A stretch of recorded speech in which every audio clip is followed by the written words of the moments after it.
Hello everyone, we move to another important type of asexual reproduction in this session today, that is spore formation. So let's see what is spore formation.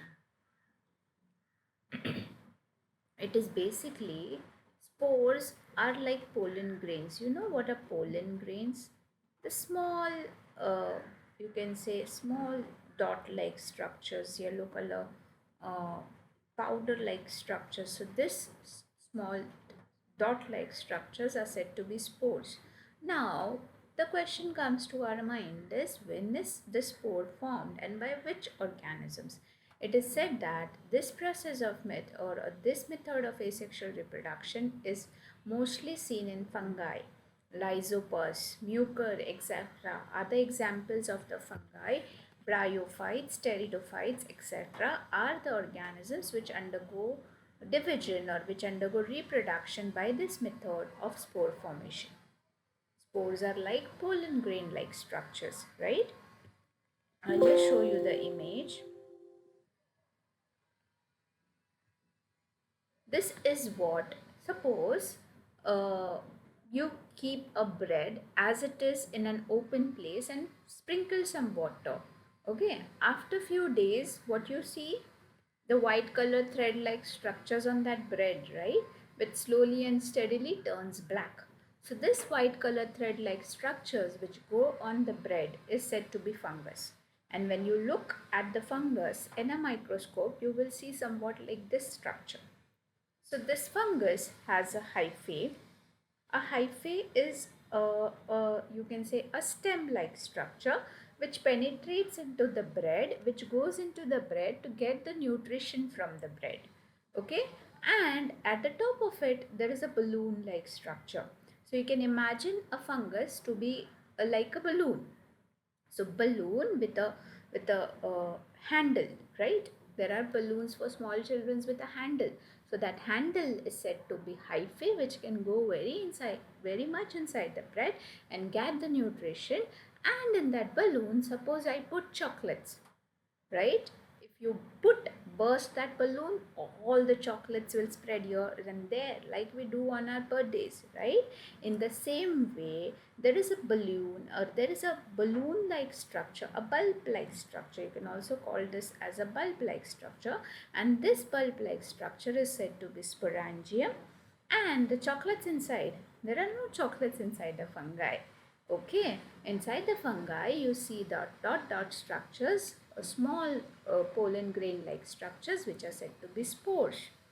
Okay, and when the spores become mature enough, they burst open. And they what burst open? The sporangium burst open, the bag like structure, the balloon like structure burst open, and all the spores spread. They can either be carried away by water, air, or it can be carried away by animals also.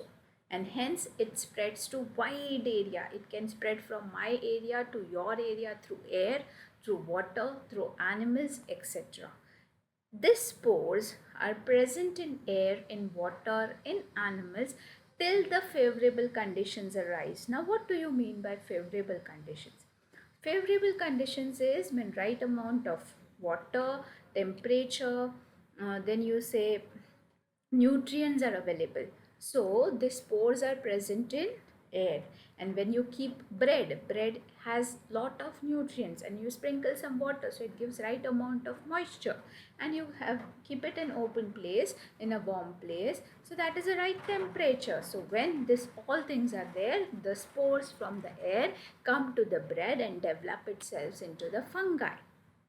Okay, so spores are basically formed when spores are formed by the fungi so that they can survive in air, water, and carried away by animals in unfavorable conditions.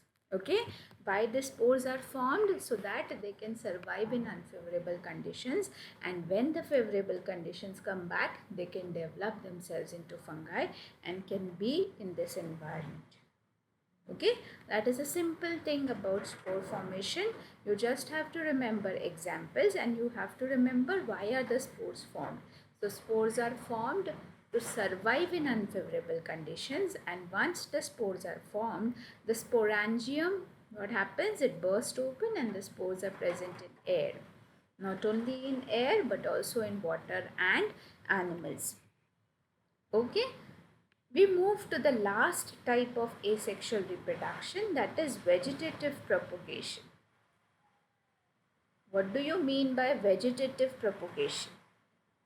Till now, we only discussed about some small unicellular, some multicellular organisms present in water, in air, and so on. Now we are going to discuss about something very important, that is plants. Right? How do plants reproduce? Sexually or asexually? It is both. Plants can reproduce sexually also, plants can reproduce asexually also.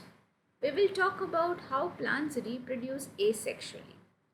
So, if a plant use a vegetative part of the plant, right? Stem, root, leaf, etc. If the vegetative part of the plant is used for reproduction, then it is said to be vegetative propagation. Propagation means spreading from one place to another or increasing in number. So, vegetative means vegetative part of the plant, like you have roots, stem and leaves. You have studied in lower grades also, right? That what is a vegetative propagation? When a plant reproduces using the vegetative parts like roots, stems or leaves, it is known as vegetative propagation. Vegetative propagation is of two types. I'll just write the types here. You have natural vegetative propagation and you have artificial vegetative reproduction or propagation. So when natural means when the root, stems and leaves reproduces naturally. Like potato, if you take a potato and sow it in the soil, right, it will develop a new potato plant. If you take ginger and sow it into the soil, it will develop into a new ginger plant. That is naturally. And artificially means when human beings are involved or when man is involved in reproduction, then it is said to be artificial vegetative reproduction. One more example of natural vegetative reproduction which you can see on your screen is bryophyllum. Bryophyllum is the name of the plant, and this plant, the leaf of this plant is used in reproduction. So when you keep the leaf of this plant under the soil, there are notches. You can see notches means small depressions or small say a space in between the leaves. So from these notches, a new short plant will start growing. And when the plant becomes mature, then it automatically detaches and a new plant is there. Okay, so this short plant which is growing on the leaf of a parent plant is said to be sapling. Okay, and this sapling when becomes mature detaches from the parent plant and you get a new plant out of it. All these are examples of natural vegetative reproduction. When you talk about artificial vegetative reproduction, you might have heard about layering, grafting, cutting. Rose is generally reproduced by cutting, right? Then you have jasmine, which is reproduced by layering. So layering, grafting, cutting, etc. are examples of artificial vegetative reproduction in which you take either the root, stem or leaf of the plant and help the plant to reproduce. That is about artificial vegetative propagation. And one more important concept about artificial vegetative reproduction is a plant tissue culture. Plant tissue culture. What do you mean by plant tissue culture? Suppose I see a beautiful plant in my friend's garden and I want the same plant, exactly the same plant to grow in my garden. What will I do? I will follow a method of artificial vegetative reproduction that is said to be plant tissue culture. What will I do? I will take a small piece of a plant from its growing end. That is the part of the plant which is growing. I cut a small piece of that and I take it to my laboratory. In the laboratory, what I do, I have some mediums. As every living organism, it requires food, water and proper temperature to live. So what I do, I take that piece of a plant from my friend's garden and I take it to my laboratory where I give all the nutrition it requires in a test tube. Okay, that is known as callus formation. And then to that piece will grow into, say, a bigger ball like structure. But I want stem, root, leaf of the plant. So to make the stem, root and leaf of the plant, you require some hormones, some proteins given to the plant, and then only it will differentiate into stem, roots and leaves. So what do I do? I take that ball and keep it in another medium, and after that, if I see to 5 to 6 days in that, after that in the test tube, it will grow like a plant in the test tube, and it will be the same plant as I have seen in my friend's garden. Right, after it has developed into a short plant, what can I do? I can pluck that plant from the test tube and I can plant it in my garden, and the same plant which was in my friend's garden is now growing in my garden. Okay, now you might be thinking, why did I take it to my laboratory? Why I did not plant it directly into my garden? I took it to my laboratory because I wanted exactly the same plant as my friend had it, right?